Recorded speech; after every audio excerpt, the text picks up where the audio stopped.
দাঁড়াও দাঁড়াও, ভিডিওটা কিন্তু স্কিপ করো না, পুরোটা দেখে না গেলে কিন্তু তোমরাই মিস করে যাবে রান্নাটা। মানে কোপ্তাকারি তো অনেক রকমের খেয়েছো, নিরামিষ কোপ্তাকারি, কিন্তু মাটন কোপ্তাকারি কি খেয়েছো? ভিডিওটা শেষ পর্যন্ত দেখো, কথা দিচ্ছি খুব ভালো লাগবে।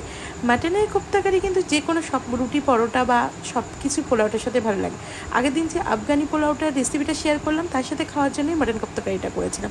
তাহলে কী করে করলাম সেই ভিডিওটাই কিন্তু তোমাদের সাথে শেয়ার করছি আজকে। প্রথমে মাটনে কিমা করে নিয়েছিলাম আমি, তারপর তার সাথে দিয়েছিলাম হচ্ছে আলু সেদ্ধ, একটা ছোটো আলুই আমি নিয়েছিলাম, নুন হলুদ লঙ্কা আর হচ্ছে একটু গোটা মানে গরম মশলা গুঁড়ো, আর হচ্ছে পেঁয়াজ কুচি আদা আর রসুন গ্রেট করে দিয়েছিলাম। আর তার সাথে একটু বাইন্ডিংয়ের জন্য দিয়েছিলাম হচ্ছে আমি দুটো পাউরুটি ম্যাশ করে ভালো করে মেখে নিয়েছিলাম, আর সামান্য একটু তেল দিয়ে নিয়েছিলাম, দিয়ে মেখে বেশ কিছুক্ষণ আমি রেখে দিয়েছিলাম। তারপরে মাখানো হয়ে গেলে পরে হাতে একটু তেল নিয়ে ওটাকে বেশ একটু কোপ্তার আকারে গড়ে ঠিক এরকম গোল গোল করে তারপর ওটাকে ডিপ ফ্রাই করে নিয়েছিলাম। খেতে কিন্তু বিশেষ করে অসাধারণ লাগছিল, মানে বলার মতো না। আমি ফার্স্ট টাইমেও খাচ্ছি এই মাটন কোপ্তাকারি। চিকেন কোপ্তাকারি খেয়েছি, আরও নিরামিষ তো অনেক ধরনের কোপ্তাকারি খেয়েছি, বাট খেতে দুর্দান্ত লাগছিল। আর তোমরা বাড়িতে একবার করে খেয়ে দেখো, বা কোনো বাড়িতে যদি অতিথি আসে তাদের করে খাইও, তারা বুঝতেই পারবে না যে এটা মাটন কোপ্তাকারি।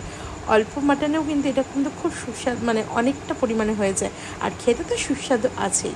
যাক, এভাবে মাটনের কোপ্তাগুলো ভালো করে একটু ভেজে নিয়েছিলাম, তারপরে ওই তেলেই দিয়ে দিয়েছিলাম হচ্ছে কিছুটা গোটা গরম মশলা, আর দিয়েছিলাম হচ্ছে পেঁয়াজ কুচি, দিয়ে ভালো করে একটুখানি পেঁয়াজটাকে ভাজা ভাজা করে নিয়েছিলাম, যেহেতু একটু গ্রেভিটা করতে হবে। আর আমি মশলার বাটিটা তোমার সাথে দেখাইনি। মশলার ভিতর নিয়েছিলাম হচ্ছে আমি, মানে যতক্ষণ পেঁয়াজটা ভাজা ভাজা হচ্ছিলো ভালো করে পেঁয়াজটা ভেজে নিয়েছিলাম, আর তার সাথে এই যখন মশলাটা একবারে মিক্সিতে পেস্ট করে নিয়েছিলাম।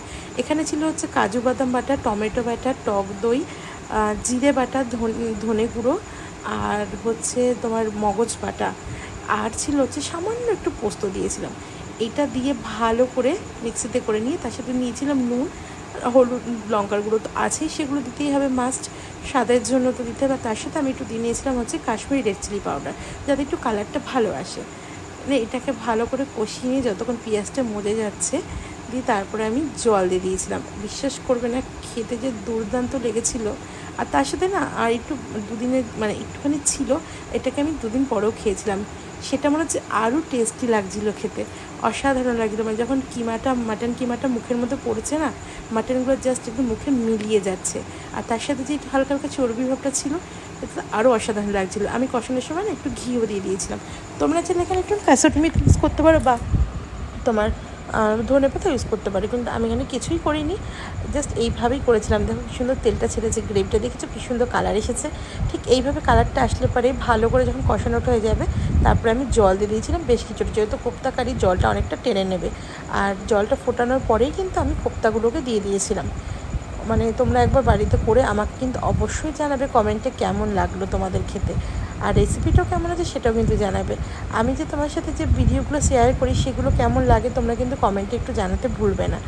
প্রথম ভিডিও করছি, হয়তো অনেক কিছু ভুল হতে পারে, একটু মানিয়ে গুছিয়ে নেবে। আর সেই ভুলটাও যাতে না হয় তোমরা একটু কমেন্ট করে আমাদের জানাবে, যাতে আমি পরের ভিডিওগুলোতে একটু ইমপ্রুভ করতে পারি। যাই হোক, দেখো ভালো করে ফুটিয়ে নিয়েছিলাম, একটু গ্রেভি আমি রেখেছিলাম, যেহেতু এটা করতে অনেকটা জল মানে পরে ঠান্ডা হয়ে গেলে টেনে নেয়। আর নামানোর আগে আমি দিয়ে নিয়েছিলাম বেশ কিছুটা গরম মশলা, আর তারপরেই তো নামিয়ে রেখেছিলাম। আমার খেতে দুর্দান্ত হয়েছিল, আর সাথে একটু ঘি তো অবশ্যই দিতে হয়, একটু কোপ্তাতে না দিলে চলে, যতই মাটন হোক না কেন বলো। আর তোমরা দেখো, আমি তার সাথে মানে যে আফগানি পোলাওটা করেছিলাম ওটার সাথে মানে খেয়েছিলাম, খেতে খুব অসাধারণ হয়েছিল।